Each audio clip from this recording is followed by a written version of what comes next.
Good morning, good afternoon, or good night. It is a pleasure to be back. It has been a little while. So, thank you to everyone who is joining us tonight live here on YouTube. We are only broadcasting on YouTube at the moment. It's what our platform is allowing, so that's what we are running with. If you have anyone who is wanting to watch the show and they usually watch it on Facebook or something like that, be sure to give them a heads up that, hey, jump over onto the YouTube channel. That's where you're going to see this tonight. And if this is your first time here, welcome. My name is Cade Moyer, and I am your tour guide on tonight's journey into drone land. I think that is basically going to be one of the hot topics that we're going to be chatting about tonight. And if you do want to talk about anything else, we do have open lines, and you can see the number right there on the screen straight away. Caller, you are live on the air. I'm Glenn. Glenn, how are you, mate? I'm great, mate. And it's so great to see you back, mate. Oh, it's good to be back. It's good to be back. Yeah, I know you've had a lot of things on your plate in the last couple of months. It must have been a really crazy ride for you.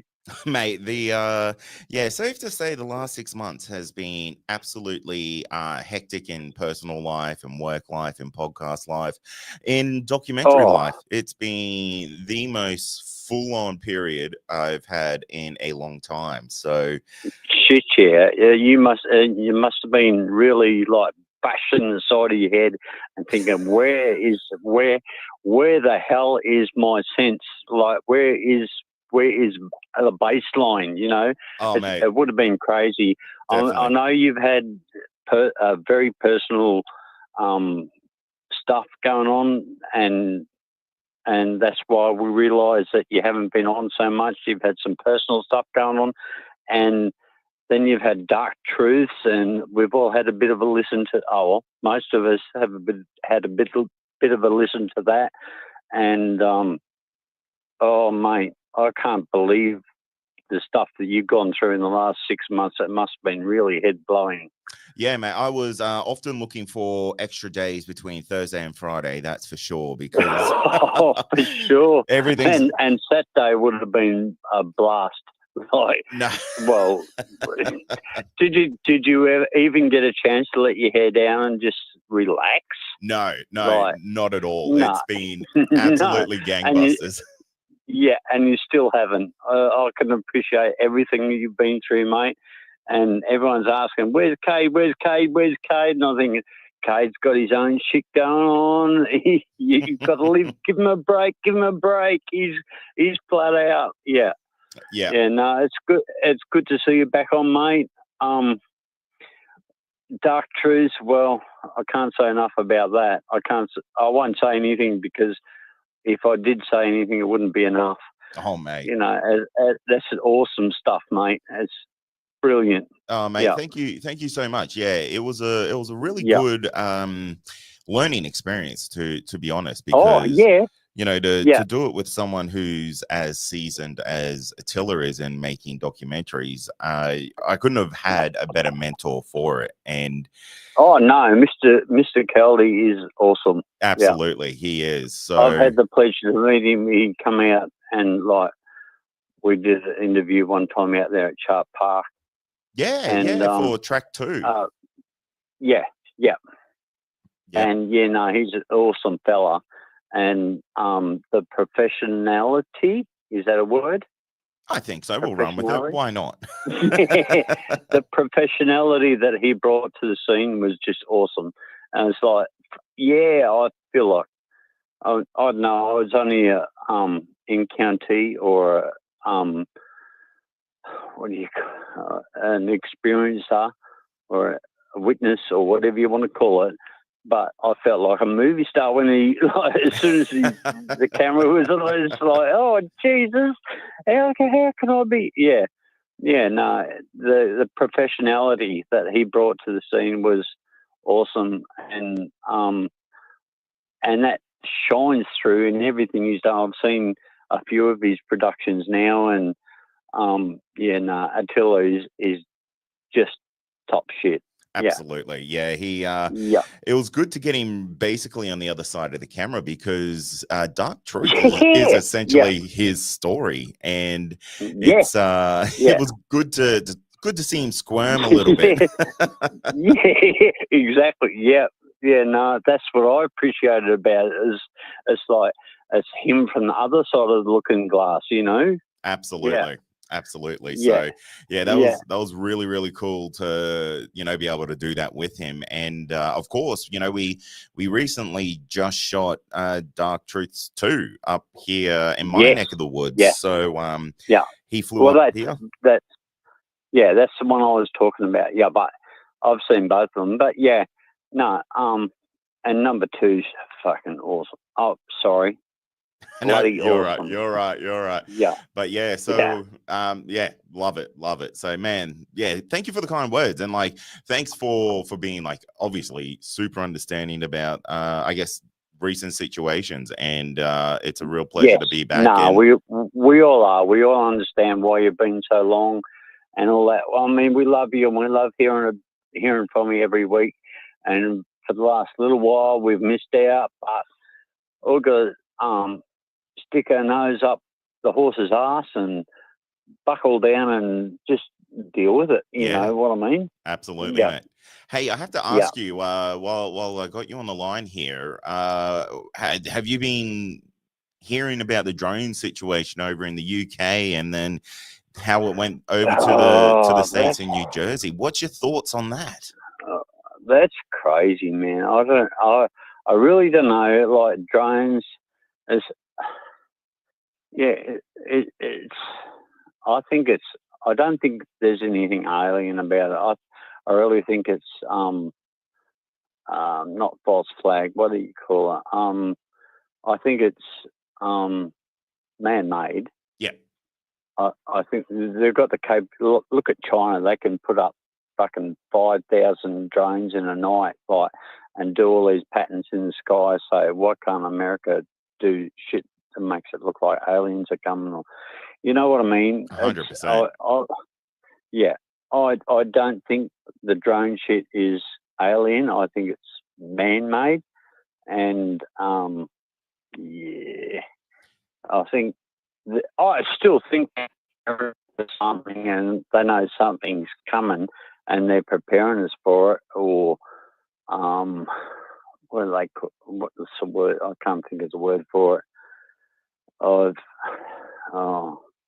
had a few bourbons. I'm out camping. I'm out bush again. Nothing's going on out here. No spooky stuff or nothing. It's just I'm hoping some Yowie's going to come rumbling down the mountain at me. But yeah, I don't think it's going to happen. But yeah, I just rang up to say thanks for coming back online, buddy, because we've been missing you. Oh, mate, appreciate it, mate. Enjoy yourself out there in the bush, because, mate, there's nothing better than getting out there. So, enjoy yourself. I'm out here for 12 nights, mate. I've got the big setup. Excellent. It's all going on. Yeah. Good stuff, brother. Well, all right. Enjoy your Christmas, mate. Thanks for calling in. Love your work, mate. Merry Christmas. Merry Christmas to all the listeners too. All season's greetings, if you're not a Christian. Season's greetings or happy holidays or whatever you want to say. But yeah, all the best to everyone. Love your work. I love you too, K. Bye. Cheers, mate. Catch ya.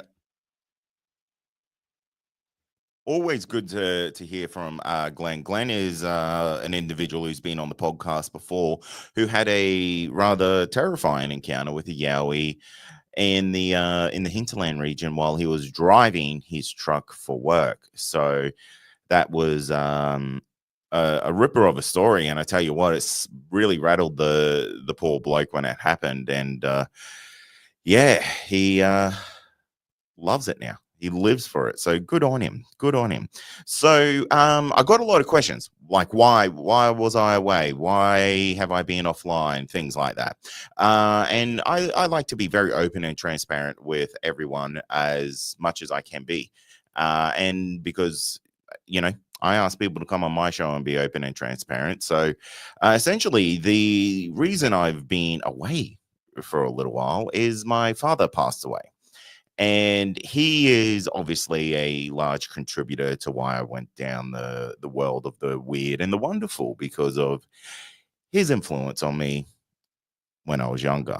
So he was fighting a rather nasty battle with cancer, well, multiple cancers in the end. And yeah, he unfortunately lost his battle, and hopefully he has moved on to a better place now. But it gave me a bit of a time to reflect and, you know, focus on things that really do matter. And that meant I just had to tighten the belt, so to say, on a couple of things. So that's why I've been away. And when is the show coming back? That is a great question. The show is coming back in the new year. So I am aiming for mid-January. And I understand that's probably longer than most people want, but I have nearly recorded the entire season of season 22 at this stage. So the show has not stopped. The show has got the wheels going 100% behind the scenes. So I am still taking interviews, hitting people up. So if you have had an encounter and you want to share it with me, please get in touch with me because I would love to be able to chat to you about it. But yes, we are absolutely pumping with interviews, pumping with episodes. So they are going to be coming very, very soon. And it gave me a bit of time to also reflect about how I want to be able to best offer you guys a quality product, so to say, at the end of the day. And I think I'm going to push about 30 episodes out a year. And I think that works out really well for me to be able to do documentaries, produce high quality content for you guys. And yeah, I think 30 episodes a year kind of does it, because the way I usually do this show is about 10 weeks on, 10 weeks off for each season. And I guess going on that kind of model there, that would give us about 30 episodes for a year. So if that's something that you'll be pondering about, hopefully that has potentially answered that there for you. So what's the other thing I needed to chat to you about? Of course, the documentary. So the long-awaited documentary has arrived, and Dark Truths is able to view. Caller, what's your name and where you from? Yeah, it's Rod, RAF Base Amberley, working tonight. Oh, man. How are you, Dave? I'm very good. How are you? Oh, absolutely brilliant. The boys are very busy here with the disaster over at Vanuatu. Oh, I can imagine. Yeah, very busy on base, and but making time to have a listen, mate. And mate, first off, Merry Christmas to you and the family and the listeners. Oh, thank you very much. Everything is going well. And mate, as it's been said, you've been very busy, and my thoughts are with you, mate. Oh, mate, appreciate it. And I tell you what, it has been so flat out. And honestly, you wouldn't have it any other way if if I could be honest, because it's better to be busy than not, and it just means everything's going in the right direction. So, exactly. So, thoughts on the drones? Just US centric. Obviously man-made. The probably some new tech there. The drones the size of motor vehicles. That's pretty awesome. But there's my line of thinking. There's a few explanations. That's been publicly stated. They're testing public transport. They're testing all sorts of different drones, and that's probably what people are seeing.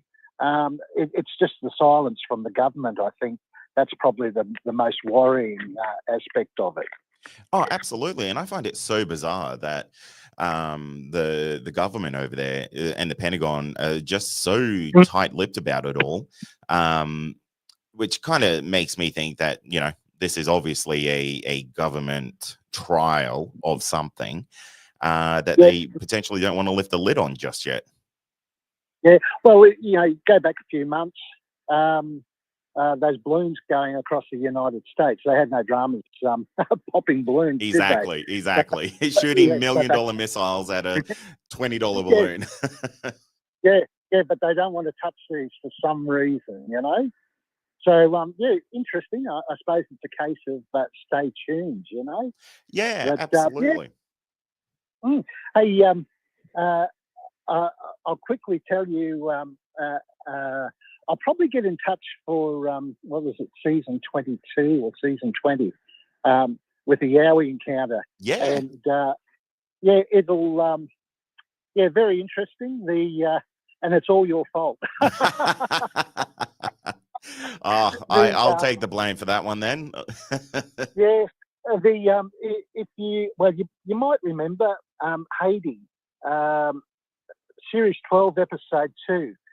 She was up at Blackdown National Park up near Emerald there. Anyway, so earlier in the year, we'd hit the Pilliga, you know, 3 times. One outstanding, and then got flooded out on the next, and then all quiet on the next. So this year I was going through encounters, you know, AYR and yours, and Hades really stood out. So group decision, and we headed up to Blackdown, and absolutely amazing. But as I said, I'll probably contact you and try and organise a recording. Yeah, absolutely. Of what actually occurred up there.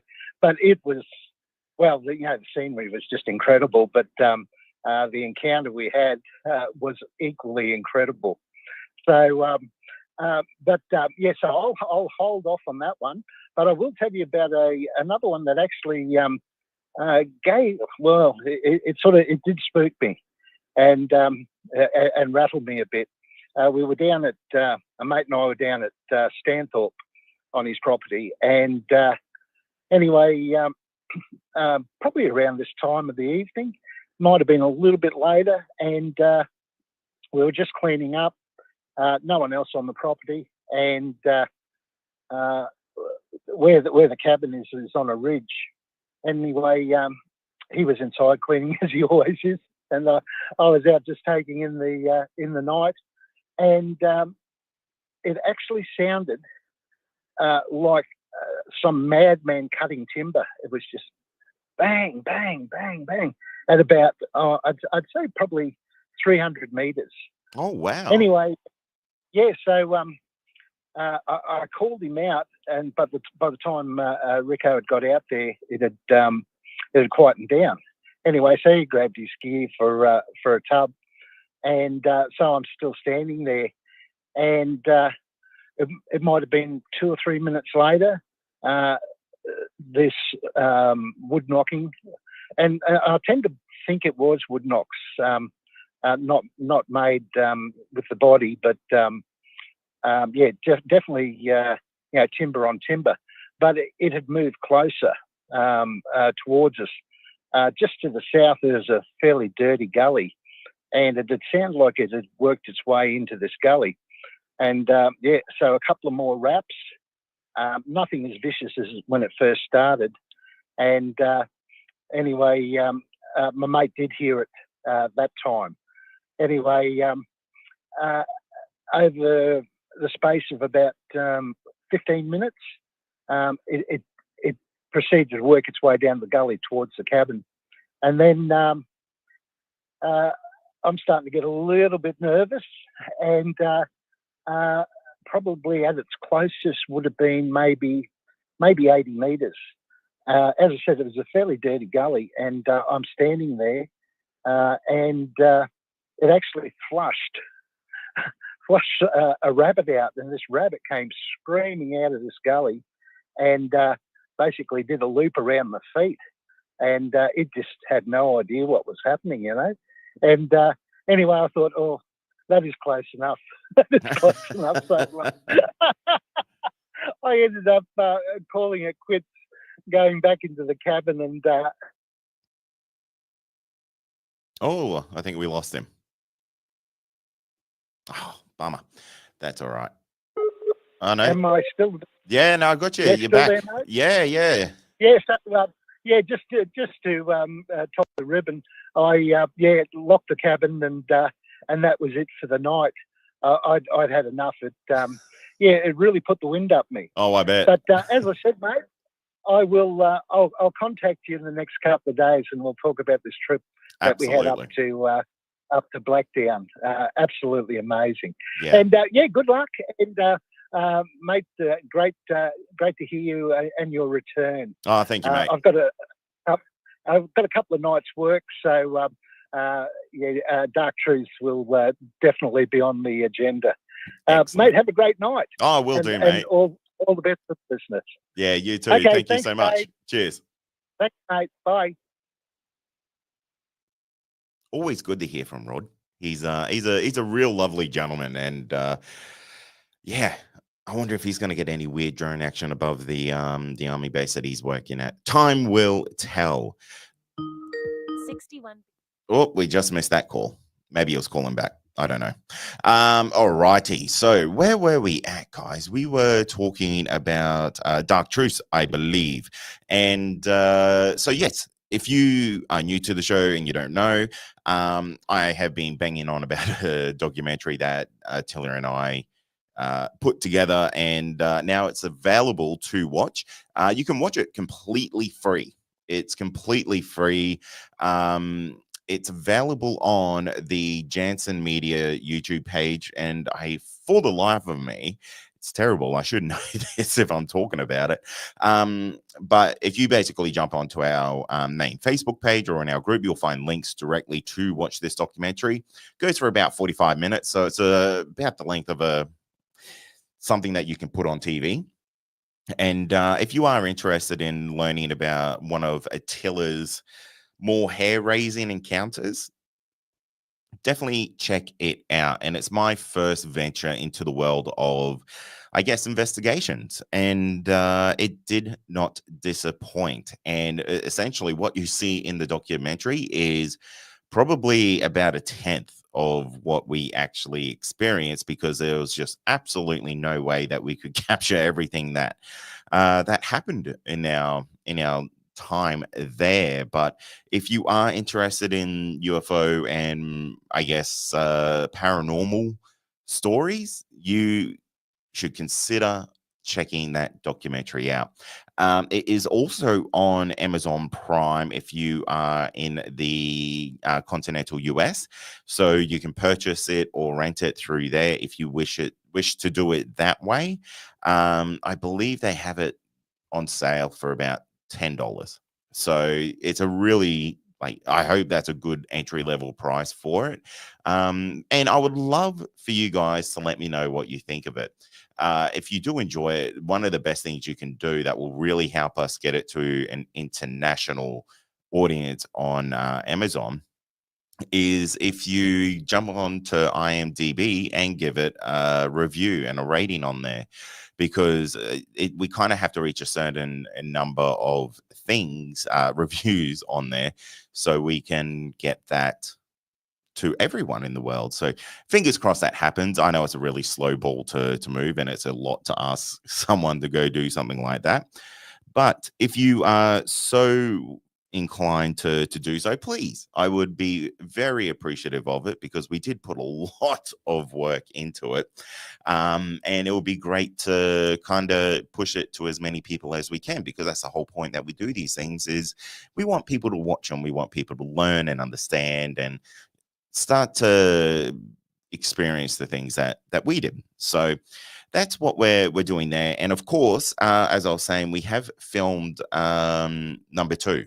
So number 2 is just about to start its edit, basically over these Christmas holidays, over that period there. And this one we shot in the far north Queensland region. We went up to basically the Daintree area, so a very remote, off the grid kind of place. And we interviewed some absolutely incredible people up there. We have got some of the most impressive UFO footage that I've ever seen. So I can't wait to bring that one to you.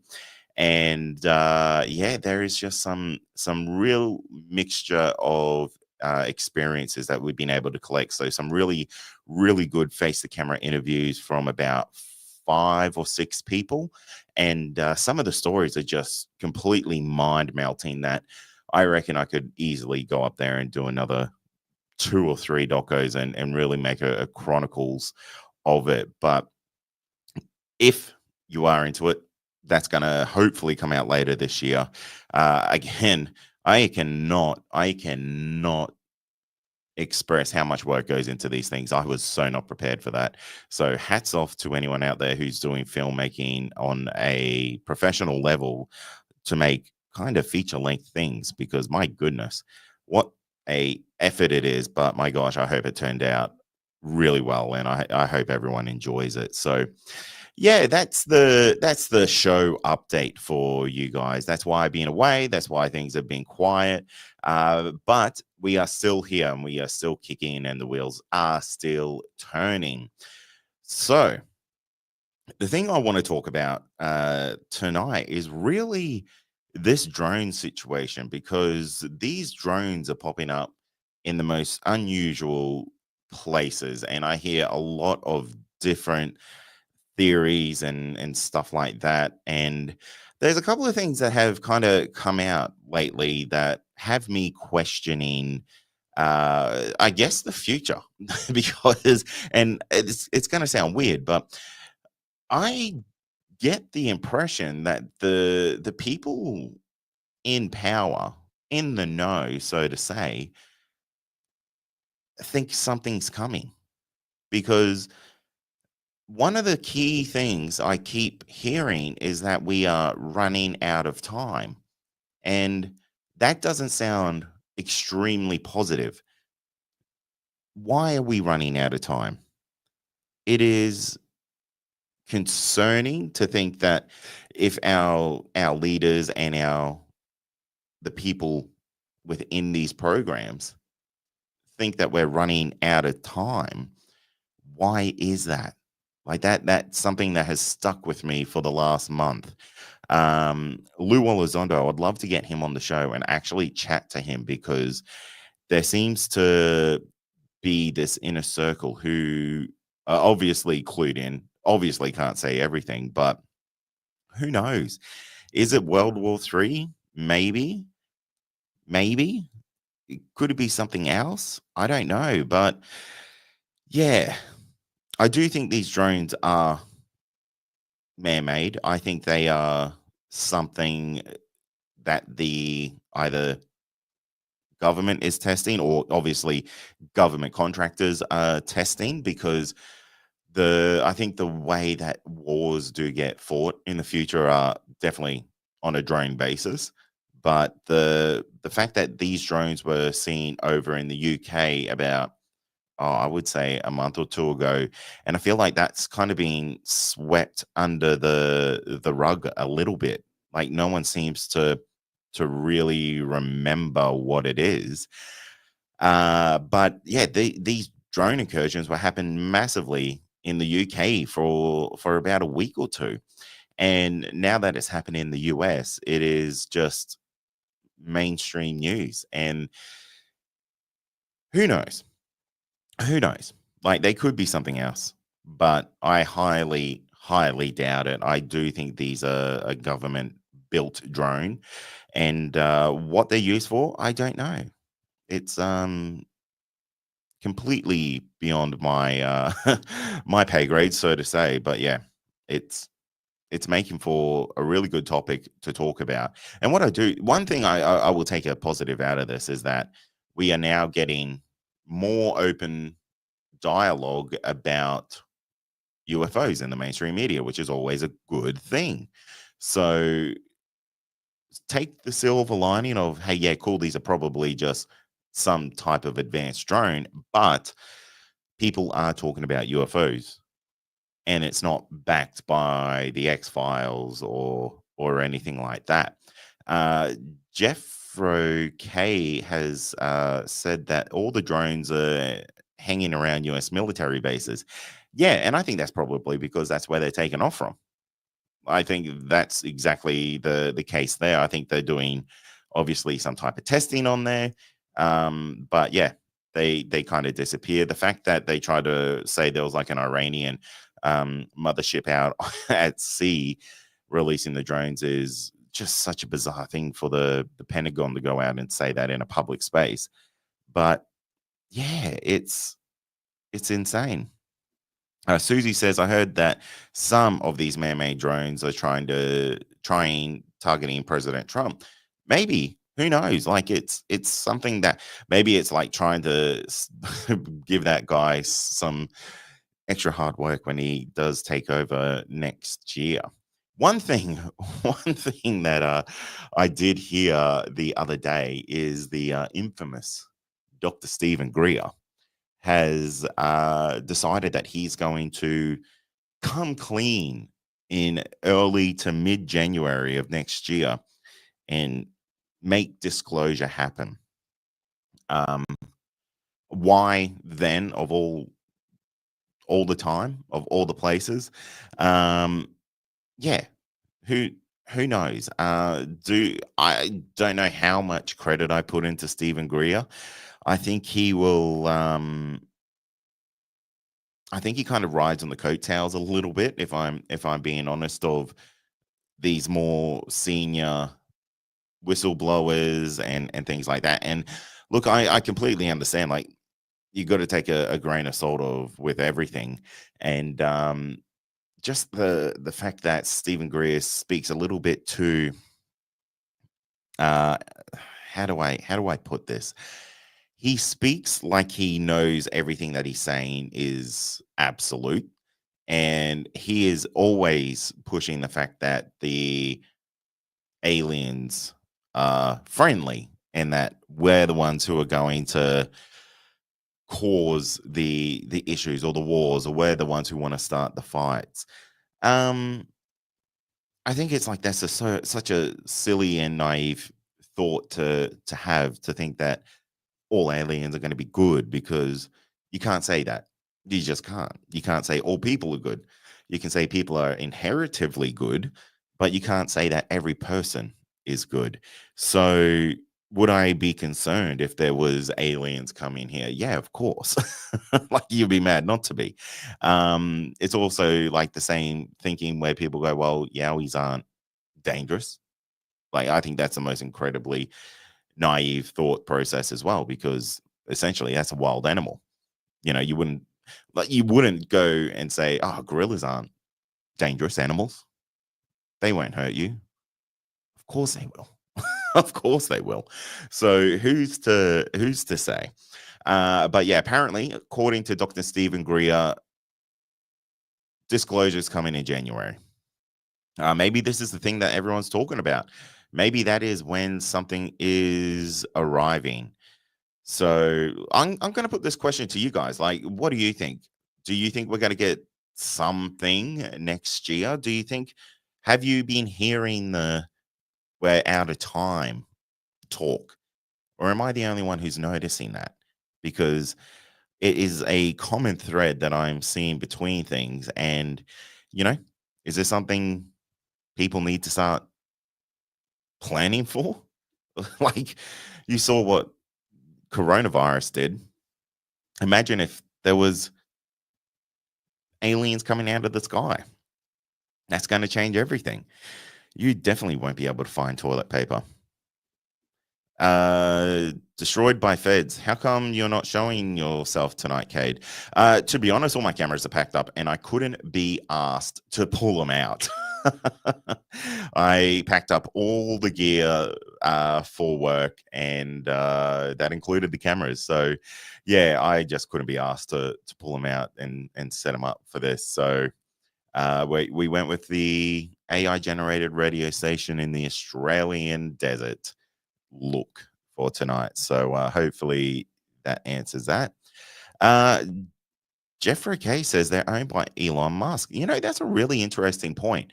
I was having a conversation with someone the other day who was saying that why isn't Elon Musk talking more about like the drones or the UFOs or anything like that? And it kind of occurred to me that I would assume that Elon Musk probably has a craft or some extraterrestrial technology that he is using to be able to generate the rocket technology that he has. So I don't see him calling this stuff out at any point in time, because if he's got that, of course he's going to keep his mouth shut. And if he is doing the drones, count me in. I would love a Tesla drone. Just going to the comments here. Shane says that's exactly what it is, Cade. Illuminati to chaos for Trump. Maybe the guy has survived a couple of assassination attempts, so who knows? Jeff says no, haven't heard of the out of time thing. Yeah, bizarre. Maybe I'm the only one who's noticing it. 61,421. Oh, they hang up. They got shy. That's all right. So Debbie says the out of time conversation appears to be more the ascension process. Maybe. 61 billion. Caller, what's your name and where you're from? Hey, Kate, it's Shane. How you going? Oh, very good, Shane. How are you, mate? I'm good. Yeah, did I type the wrong thing there? I meant to say Illuminati to cause chaos for Trump. Oh, that's what I figured. Yeah. Are you ready for an out there conspiracy theory? Of course. All right. I don't really like to say this much, but yeah, I'll try and do it as a small, not an in-depth thing. Okay, so as soon as Trump got voted for, straight away I was hearing in the community of conspiracy theory people, there's actually a few pages on Facebook. They're all over the place, local and international, as well as on other social media platforms. Anyhow, the theory is that they're all worried, all the movie stars, or let's just say Illuminati, but that includes movie stars, politicians, all the corrupt people, corrupt judges and that.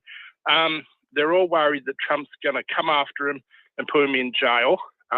He's already said he's going to get RFK to be his side man for fixing up the food. So they're going to go after the poisons that are in people's food, and things like food colouring and too much sugar and, things like that.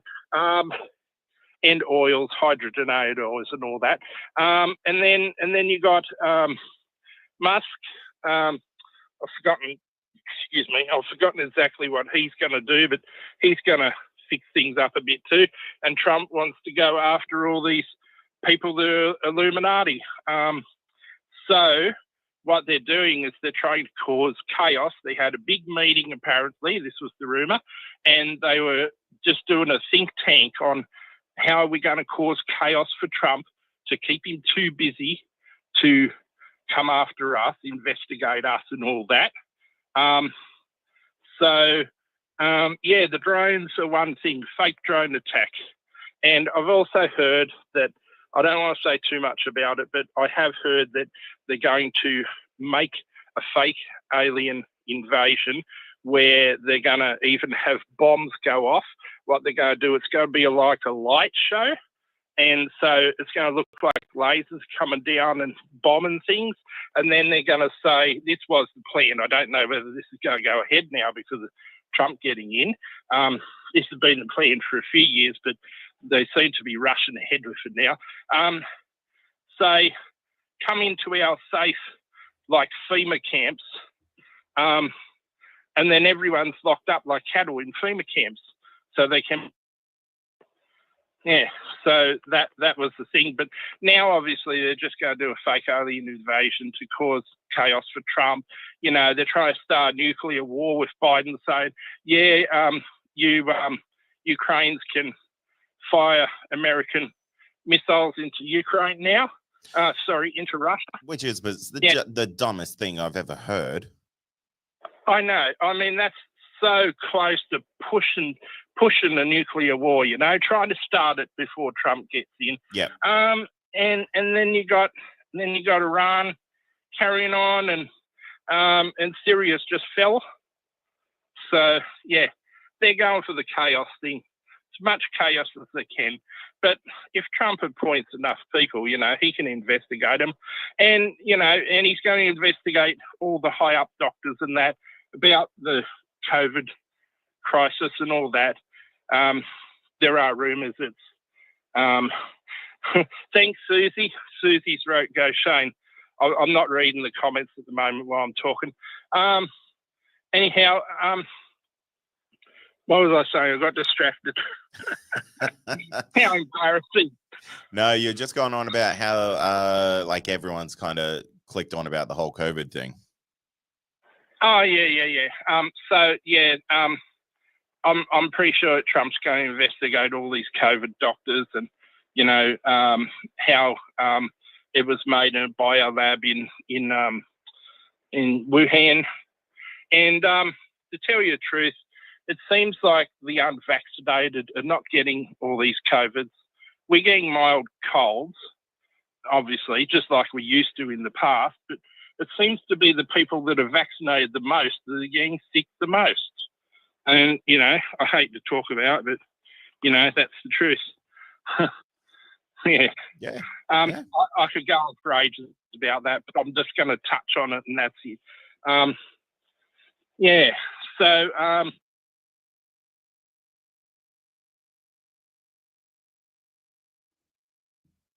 And stuff like that, just before Trump gets in, just to cause as much trouble as they can. And, you know, and people are saying Bill Gates is releasing mosquitoes all over the place from helicopters. He did it in Texas. He did it in Florida. You know, where are the freedom red states? Texas, Florida. You know, it's just weird. Those are some genuine conspiracy theories, and I love it, Shane. Yeah, they're full on. They are full on. Yeah, but I mean, you see in the news every day, oh, there's a new virus out, you know, and everyone I know that's, you know, they're all laughing about, you know. Yeah, no, mate, I get it. And, you know, if yeah, I guess if the whole COVID thing taught us anything, is that, you know, don't always write off a conspiracy theory. Well, not just that. Don't panic straight away, you know. Think about it, you know. But I'm going to tell you, I'm not vaccinated. If it wasn't obvious, screaming obvious. But the reason that I didn't get the vax was, they were saying on the TV, oh, get vaccinated, it'll ramp up your immune system and make it attack the virus when it comes. And I thought, well, you know, if you get something that makes your immune system go on the attack, but you don't have the virus in your system, and this virus is going into your cells, is the immune system going to attack your own cells? And you know what that is? That's the definition of an autoimmune disease, when your body attacks its own cells. So, yeah. And now I'm hearing all this other stuff, you know, like when they made the RNA, they made it using DNA, and they didn't take the DNA out of the vaccines properly. There's too much floating around in there, as well as preservatives and God knows what else.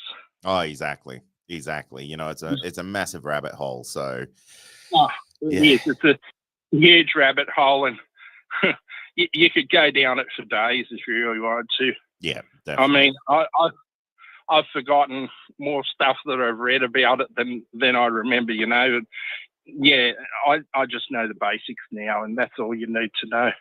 Yeah. Just look into stuff before you go rushing ahead, and look into the alien invasion before you go ahead.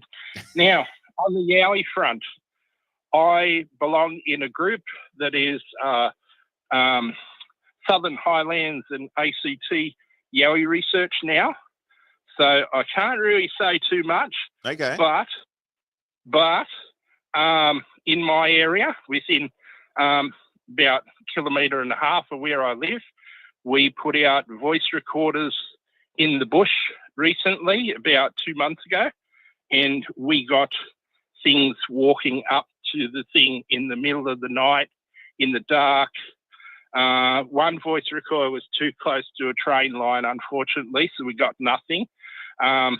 We got something, but not much. It's hard to hear because of the train line. But the other one, not long after we put it out, there was noise walking up to it. And the next day when we went there to pick it up, there was a footprint in the sand. And I tried to make a footprint with my own foot, and I couldn't. You need to be very heavy.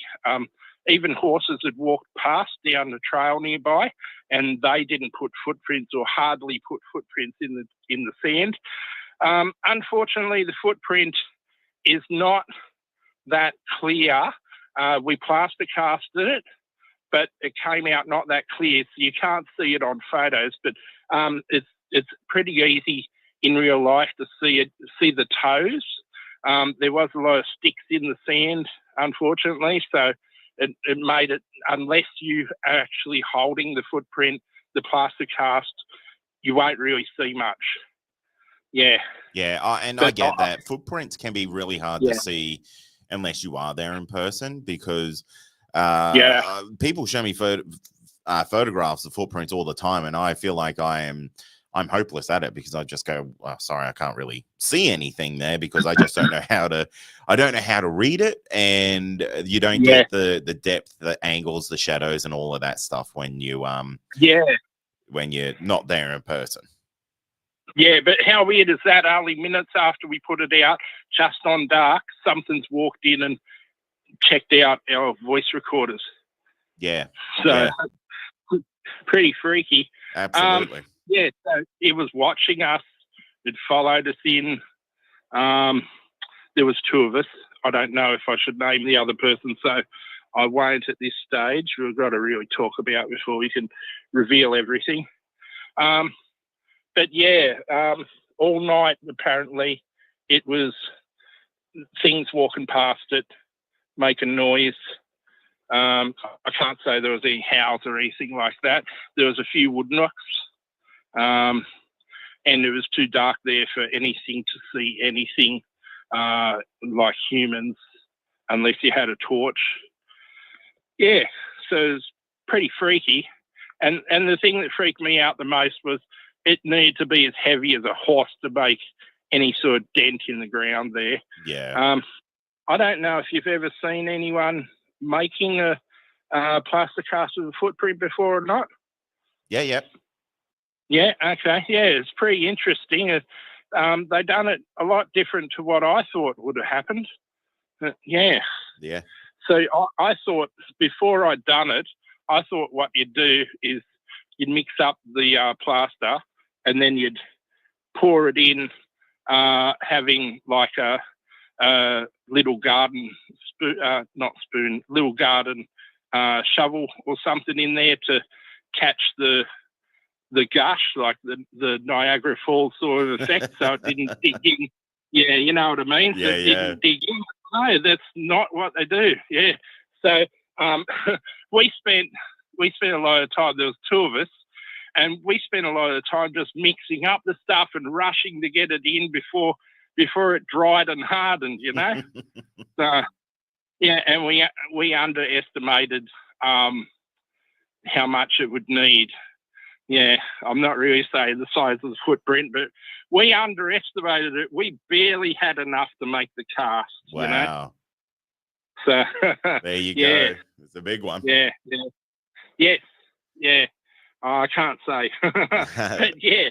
All good, mate. Yeah. All good. But man, thanks so much for calling in. I love No the catch up, and I'm digging some of your conspiracy theories there, mate.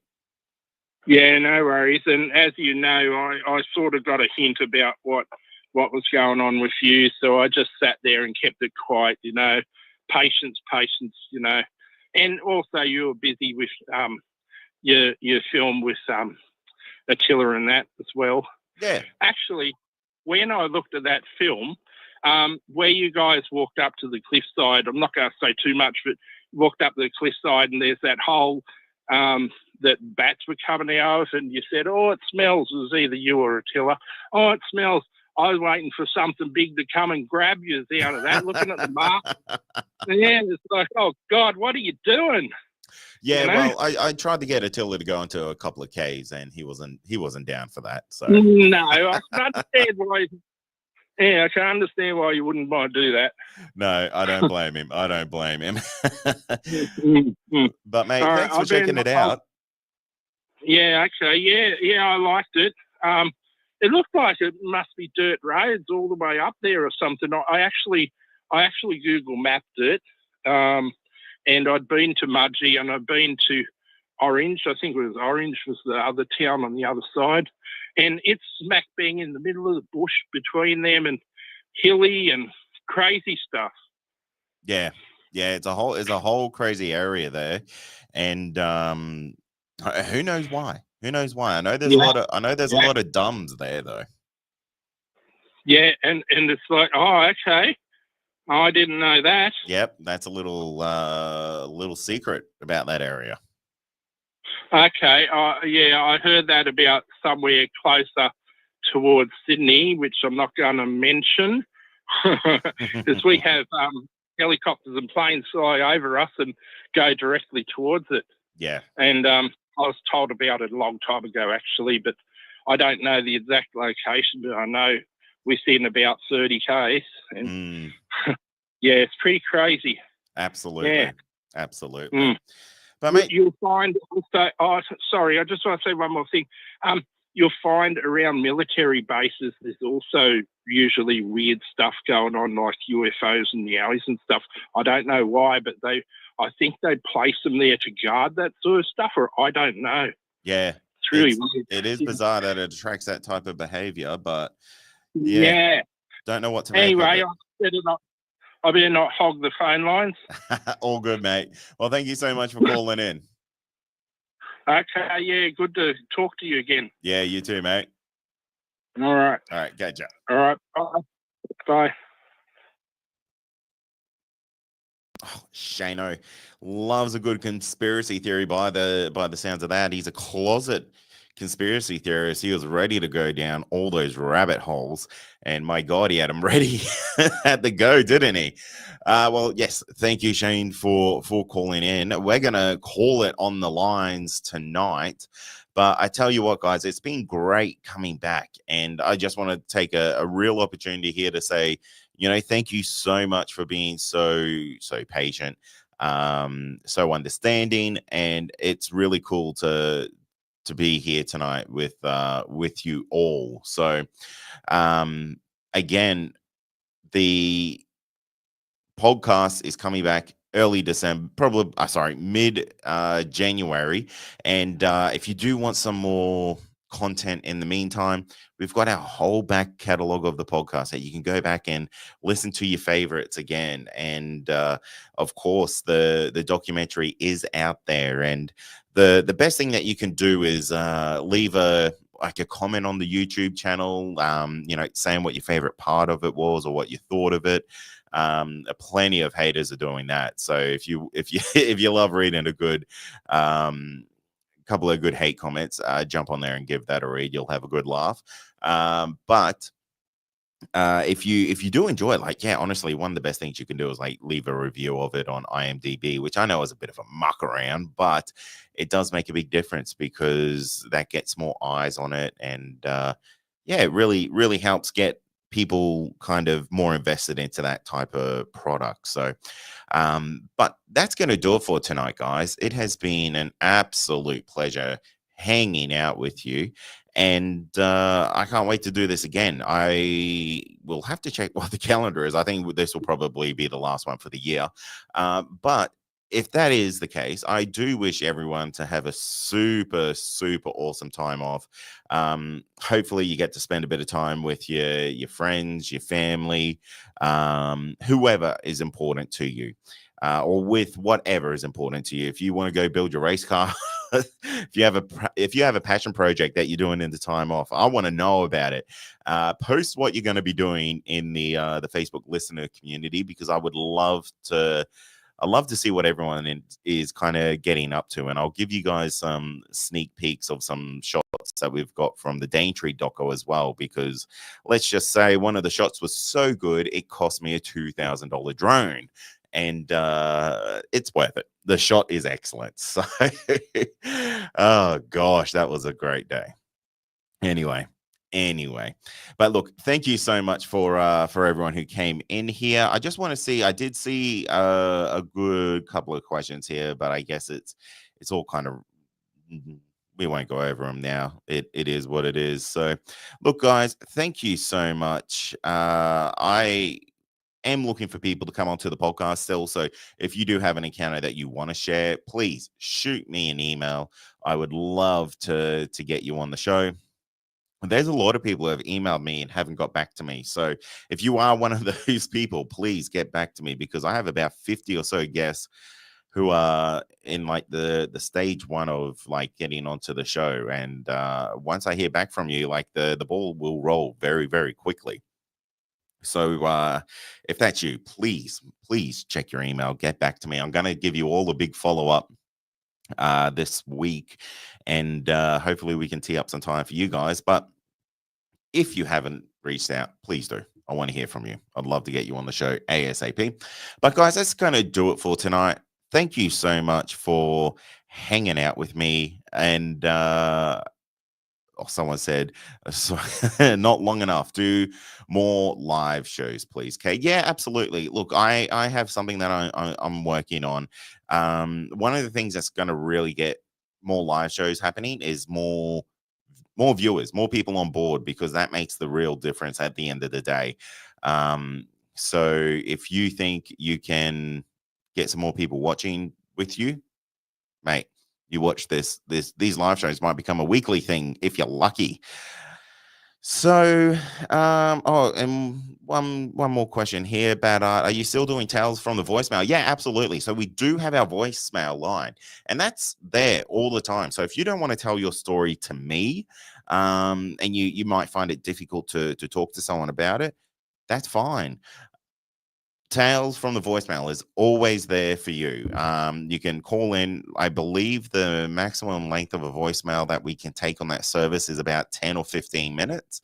So if you feel like yours is going to be longer than that, just record it on your phone, and you can even email it to me that way, because that's a really simple, non-invasive way that you can share your stories. So it's there. So yeah, I just like to get a couple of them all together so I can release it as a full length episode. So yeah, if that's you, I'd love to do it. So look, guys, that's it. I'm definitely going now. It's been a pleasure hanging out with you here tonight. And yeah, this is going to become we're going to go back to regular broadcasting in the new year. We got things leveled out. We've got a plan in place. We've got our calendars sorted. So yeah, look, guys, let's keep this ball rolling. Have a great Christmas. Have a great break. And I will see you in the new year. Cheers.